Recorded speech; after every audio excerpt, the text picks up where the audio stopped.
that my life isn't going to be good for the rest of my life anyway, because, that I'm just not supposed to be alive.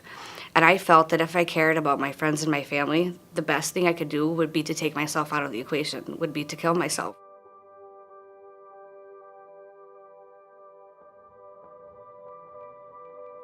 Many veterans also respond to more nonverbal things like creating a piece of art, or they'll use a piece of music that speaks for them.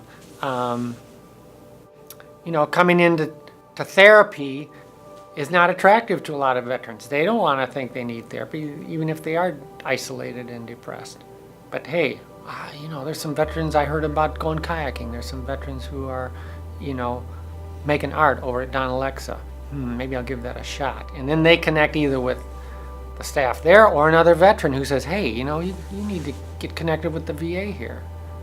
I would think too, I'm like, well, everybody dies anyway, so what does it matter if I die now? Like, I would think about like the big picture of the universe, and we're here for just like a fraction of a second. So what does it matter if I live and I die, and I die right now and I take my own life? And I wasn't connected spiritually, so I didn't think about the consequences. I didn't think about things like heaven or hell, or and I have a son, and I thought that he would be better off without me. I really did. I believed that. I thought that me being around would hurt him, especially with all the issues that I have, and now I know better. And my son is like, he means everything to me in a way when it comes to the program. He's almost my higher power. I do everything for my son and for my family, and I'm so grateful for them now. And I'm glad that I've shared with them how I used to feel, because had I not, I don't think they would have communicated back with me that I wasn't right. It was just, you have to learn to challenge those thoughts in your head and realize that those are irrational thoughts, and that's not how things really are. Through these different activities, veterans are able to meet other people. They're able to gain that sense of community, feel like they're part of something. They increase their confidence and self-esteem. They learn new skills, and they get a meaning to their life and a purpose, which helps promote them feeling better and helps with the depression and those suicidal ideations. I've seen these programs help from a person that is isolating inside their house, doesn't have any connection with other people, with the community, and these programs help the veteran get out of the house and are able to kind of talk with other veterans and share their experiences and their feelings with what they're going through, and do that in a setting where they're in the community and they're engaging in activity, so that conversation just flows in a more natural state. I think that veterans should participate in the Creative Arts Festival, because it's an opportunity and a chance to not only show your artwork to the world and other veterans, but to let other veterans see it as well. I think a lot of people can relate to art and the things that they see, and it may not be put into words. It may be an image that you see that you're like, wow, it makes me feel this way. And then you realize, okay, the artist was probably feeling this way as well. I'm not alone in this way. You get to meet other veterans who are artists as well. A lot of us attend the arts festival.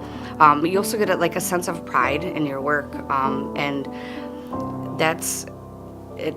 It makes me feel good, and it encourages me to continue to do more art and to reach out more. And now I have so many more friends who are artists that I've met through this process, and other people who have seen my art and who know me from my art and encourage me now that they've heard my story. And like I said, they've chose to do the same thing because of the path that I took to participate in the arts competition.